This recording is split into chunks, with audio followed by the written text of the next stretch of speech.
I look after the VIP department, which is where they sell a separate package for VIP, so you get to meet the band, etc., and you'll get the best seats in the house. Need you makeup, mic'd up.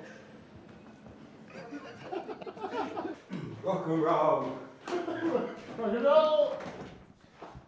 It's something everybody's going for. It's something that works for the customer and works for the band, so win-win, win-win, all the way.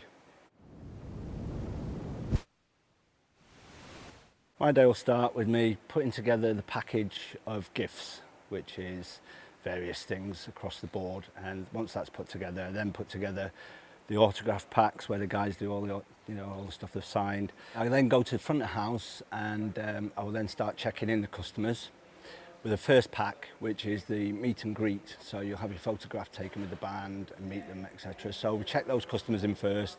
It's important to get that done before doors, before the band goes to show. It's really, really important to get that done. So there is quite a lot of time restrictions. You are kind of against the grain a little bit, but we've got it mastered, I'd like to say. So yeah, we do that. We come into the hall. Or we may have a pre-arranged area within the venue where we'll do that meet and greet, and then we take photos of the customers with the bands.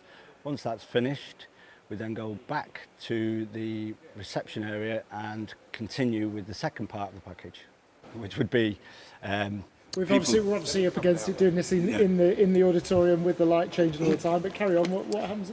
Well, that's just a typical day. We're up against everything, aren't we? Absolutely. So you found a lot of people go for this these packages? Yeah, absolutely. Yeah, big time. It's because it's much more than a ticket, isn't it? You get to meet your band, your favourite band. You'll get to get memorabilia that the customer wouldn't get. So you can't buy the stuff from the merch stall. It is all exclusive to VIPs. Yeah. Which is important that you give them something exclusive because that's what they're paying for. Yeah, absolutely. And you've lots of people going for it. What sort of bands have you done this with? Diversity, the Overtones, Alfie Bow, many bands. It's just about every band is doing it nowadays, really. I mean, years ago it was an unheard of thing, and it's only probably as far back as 5 years ago. It was unheard of, whereas now it is just about every band that tours will have the VIP meet and greet, or not the meet and greet, the VIP best seats, and you get exclusive merchandise from the band. So it's great value, it's great. It adds another dimension to it. Do you think anybody who's kind of perhaps just setting out in the business can take something from this?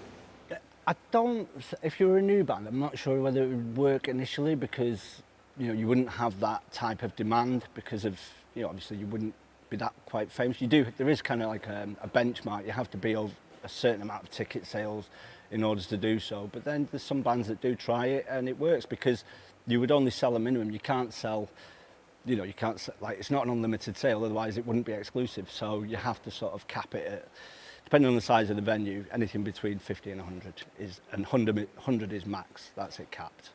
Because you just wouldn't have the time for anything more than 100 people to meet the band prior to the show. And if you do it post-show, then you're going to have customers there till whatever time. So it's always important to get that bit right, really important.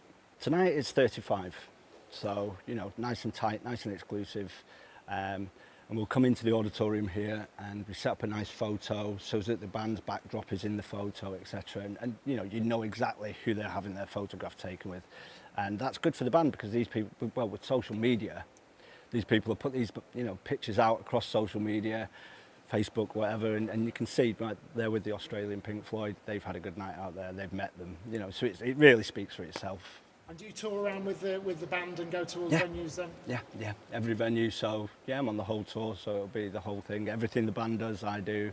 I think sometimes you can become the bane of the band's life because I've got to get them to sign quite a lot of pictures during the day for the goodie bags for the VIPs, and they're a band, so again you can't put too much pressure on them because, for example, signing lots of pictures if you're a guitarist could cause a cramp in the hand. So you've got to balance it out. You can't just say, oh, give me unlimited signed pictures, otherwise you really would be the bad guy.